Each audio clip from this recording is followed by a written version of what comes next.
Ever had an image that just looked a little soft and you weren't sure why that was happening? Maybe you felt like you nailed the focus and your depth of field, but it still just doesn't look right. Well, you might be suffering from a little bit of diffraction. Now, diffraction is something that I'm going to talk about in simplicity today. It's quite of a complex thing about lenses and light and all kinds of things. We don't want to go there. We just want to understand a little bit of where it's coming from so we can know how we can go about fixing it either before we shoot or afterwards, because modern technology allows us to do that. So back in the days of film, couldn't always fix that in post-production, meaning the darkroom. But with our modern things, I'm going to show you a way that you can recover from it and have a good chance of saving that photo. So what I'm going to cover is a little bit about diffraction and then also talk about how to go about fixing it here, and I'll show you a few examples. So what is diffraction? Well, diffraction happens in lenses all the time. It doesn't matter whether it's, wide open aperture or if you've closed it way down to f/29 or beyond. So it's always in there. It's just a matter of whether the what we'd call an audio signal to noise ratio is in a way that you begin to notice it. So as light is bouncing around in that lens and coming in from all different angles, and when you have your aperture set to what you might normally shoot or even wide open, you don't notice that bit of what I would call noise bothering anything. But as you begin to take that aperture and get smaller and smaller, and you get out there past f/16, maybe 18, 20, and with those macro lenses way out there past f/29, some people try to get greater depth of field, then you begin to see softening. And I ran into this when I did a lot of product photography using macro lenses a lot, and you could see the tops of those diamonds and all those nice facets looking just a little off if you went too far with it. So that is caused by the light coming down the barrel. And I'm going to get a thing over here. Let me pull this up here, get over to my finders here, see if I can make this a little bigger for you. These little animations I found, there's a ton of stuff out there showing you what it might look like. This is pretty simplistic, but here's an aperture that's maybe average, let's say f/8, and the light's coming in down the lens, and most of it's going straight through to the sensor looking good after the lens does all its magic to it. And there's a little bit of diffraction going on. You see the light waves, they actually, people say they bounce off the aperture blades. I think more accurately might be that the light bends around them. There's electromagnetic fields and things at play here. So we don't want to go down that road. That's for our lens experts, people that make these lenses for us, to tell us exactly how that goes on and to solve it for us. And what we need to know is what we need to do to solve it. So let's see what happens if I close this aperture down a little farther. We'll bring this up. Let's make this a little bigger for you. Now that we're down there, let's say f/22, whatever, don't take that as gospel. It could be anywhere out there, because it's always happening. At some point, you're going to notice it, and you can see the waves begin to scatter more, and what's going toward the sensor has a little more confusion in it, a little more mixed up things. I often visualize it in my mind like being at the ocean. You see those beautiful waves coming in on the coast just in perfect lines, and then something bounces off a cliff wall or somewhere and a wave goes back the other way, and all of a sudden you have a situation that's much more confused. So that might be another way to view it. Bottom line is this little bit of waves hitting the sensor from different angles and being mixed in cause this issue on the sensor. But the nice thing is we can solve it. Now, when we look at an image, let me go over here and show you one here. This was an image that we had local camera club. We had a competition and the picture was sent in. And it was a nice composition for some still life, but it just looked a little soft. You can really see it here in the upper right on this heart curl swirl, right on those edges here. You can see it on where the little chips are right now, but you can really just see it overall. It's a nice even, just like almost like a haze, or just slightly out of focus. And I had talked to the gal that shot it, and she was wondering what was going on. She's fairly new to photography and learning, and I asked her to send over the raw file. And I looked at it. One of the first things I looked at was the aperture, and it was f/29. And right away I started going diffraction. That's probably what it is. So how do I know it's diffraction and not a depth of field issue? Well, depth of field will keep getting worse and more out of focus. Let's say if I'm focused on that bottom right nut or the one in the middle there, and that seed, and I go back, it's going to get blurrier and blurrier as we go back into the image. But that isn't happening here. It's all even across the whole works here. So we don't have a depth of field issue. What about a focus issue? Well, possible, but again, it would be possibly different in different areas here, maybe focused on one area and then falling off else otherwise, it's mixing in with that depth of field. So I didn't believe that it was that thinking about f/29. They were trying to get a good depth of field, and what they gained in maybe a little bit of depth of field from the distance they lost in sharpness due to diffraction. So this process is going on all the time, like I said, but when you push it, you start to get this. Fortunately, we can recover from this. So let me go here and show you a couple of images that I took the same one and did a little work on it. Let me get out of here, and let's go down in here. Here's one. Let me bring it back up full size. I'll go back to the blurry one. Take a look. Hopefully you'll see this on the video. Video has its own things with a little bit of motion blur, so sometimes it makes it hard to see how we're tricking the eye in video. But if you look up on the upper right again on that little edge of that swirl and scroll with the heart in it, and I go down one image, there it is. Hopefully it's come through. Look how much sharper that is. What I did with that, let me go here. Fortunately, I can get in and out and back and forth here.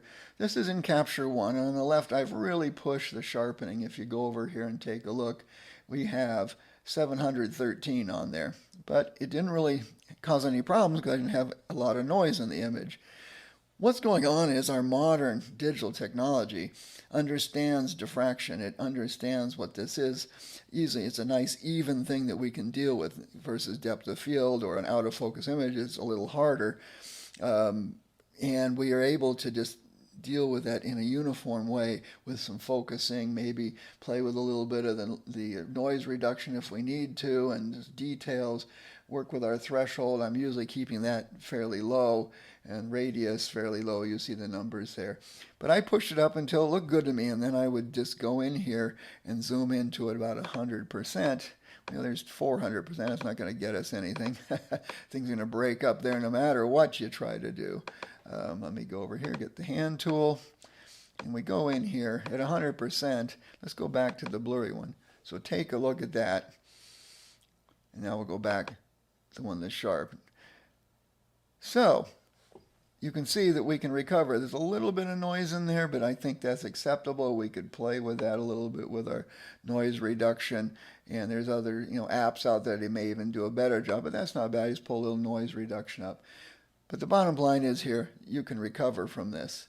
So I'm going to show you a couple of ways. You saw this one in here. This is very similar to Lightroom. You're going to go over to your sharpening panel and start sliding that slider up and playing with things. Don't be afraid to push them. You can always pull them back. They're non-destructive. So you just go in there and mess around with it and see what you get. See how far you can push any given image. Let's go on over here to Photoshop. I took this image and brought it over here. This is the one that's blurry. I'm going to go ahead and duplicate this layer. And on this one, I'm going to just go ahead and rename this one Smart Sharpen. I'm just SS for Smart Sharpen. I'm going to go up to the filter, go to Sharpen, Smart Sharpen. And I'm at 200 here. I'm going to go ahead and let it work here. And I'm going to go choose this spot behind here so we can look in here close on this. And we got that, and let's go ahead and get out of here. This seemed to work pretty well. If I turn that layer on and off, we get a little bit of better, but it's not a whole lot right at the moment. I would have to push it a lot farther. Maybe even if we go back into Smart Sharpen here, excuse me, Filter, Sharpen, Smart Sharpen. Let's just crank that up and just see what happens here when we take that up. Select that area again. And we can just crank that way up and see if we get anything. And I'm not seeing the image falling apart doing this. We could play with the radius. And it looks horrible. See what I mean about radius? So watch yourself on that. this down. Starting to break the image up. When you start pushing those pixels too hard, they fall apart on us. There is a point you just can't do it. So this was reasonable sharp. You might get away. It is not what I wanted, but I'm going to turn that layer off, go back to the background layer, duplicate it again. I'm going to call this one high pass.